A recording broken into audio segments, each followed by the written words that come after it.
میں یہ وعدہ کرتا ہوں کہ تم سب مولوی مل کر اگر کسی طرح مسیح کو اتار دو صدی سے پہلے تو تم میں سے ہر ایک کو 1 کروڑ روپیہ دوں گا. اور 1 لاکھ کا پہلے میں نے شاید اعلان کیا میں کہ وہ دن ختم ہو گئے. اب تو صدی ختم ہو رہی ہے, مجھے جلدی پڑی ہے, اس لیے فیصلہ کرو 1 کروڑ روپیہ ہر مولوی کو. دیوبند میں پتہ نہیں سینکڑوں ہزاروں مولوی تیار ہوئے ہوں گے. میں ان سب کو دوبارہ یہ چیلنج دیتا ہوں.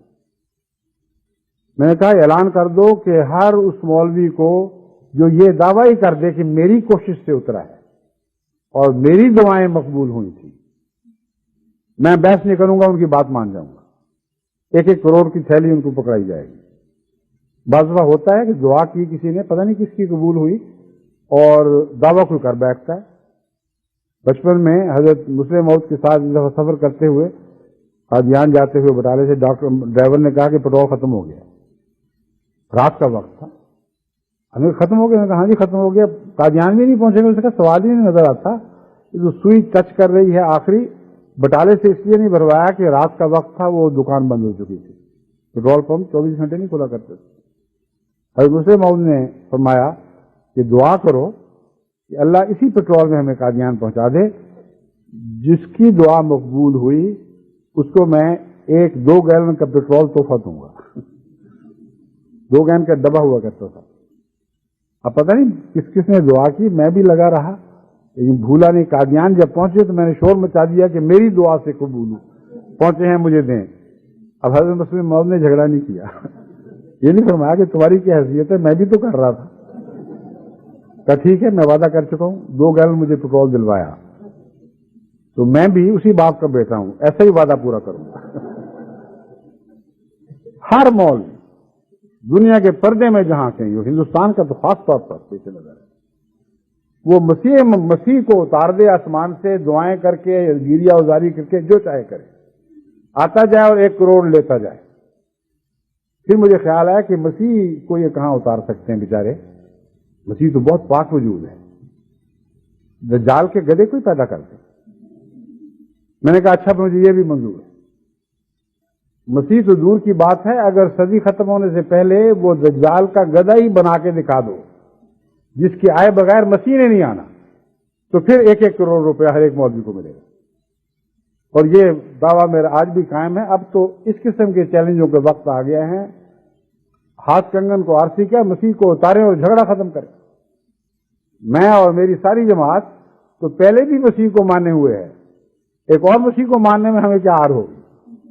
تم وہ بدبخت ہو کہ اگر تمہاری نعوذ باللہ من ذالک واقعتاً تمہاری دعاؤں سے اترا تو تم انکار میں پہلے ہو, بلاتے ہو اور پھر اس کا انکار کر دیا کرتے.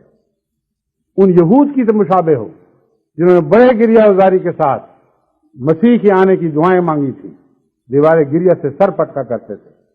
اے خدا ہماری قوم ادبار میں کہاں تک جا پہنچی ہے, اب آخر ہم پر رحم فرما.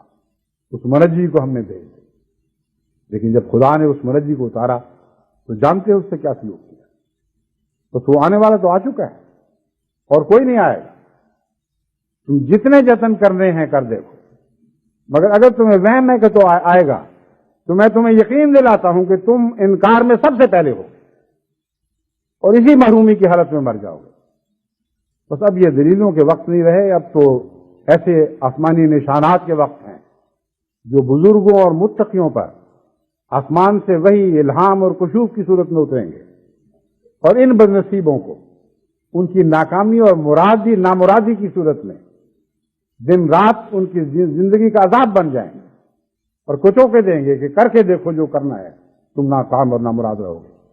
بس یہ چیلنج ہے جو ہندوستان کے اس مناظرے سے میرے دل میں پیدا ہوا, اور میں اسے پاکستان کے مولویوں پر اور ان بڑے بڑے دعوے داروں پر جو مسیح کو کے مردے کو زندہ کرنے کی کوشش کر رہے ہیں, تو وہ کہتا ہوں کہ کرو, شوق سے جو زور لگاتا ہے لگاؤ, لگتا ہے لگاؤ, آسمان سے اسے اتار کے دکھاؤ.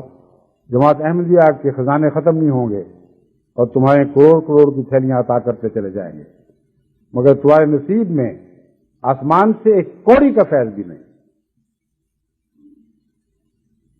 ہم اربوں بھی دے سکتے ہوں تو یہ 5 پیسوں میں سے 1 پیسہ بھی تمہارے مقدر میں نہیں. تم تکذیب کی کمائی کھانے والے ہو، اور قرآن فرماتا ہے کہ تم نے اپنا رزق تکذیب کو بنا رکھا ہے، پر اپنی تکذیب سے جتنے پیسے کھائے جاتے ہیں کھاتے رہو. اب ہمارا جھگڑا آسمان پر ہے، اور یہی وہ بات ہے جو حضرت مسیح موعود علیہ الصلوۃ والسلام نے آخر فرمائی کہ میرا مقدمہ تم سب کے ساتھ آسمان پر ہے. اب آسمان پر یہ فیصلے ہوں گے اور ہونے شروع ہو گئے ہیں، اور دن دور نہیں جب خدا کے آسمان کے فیصلے زمین پر جاری اور ساری تقدیروں کے طور پر ظاہر ہوں گے اور سب دنیا کو دکھائی دینے لگیں.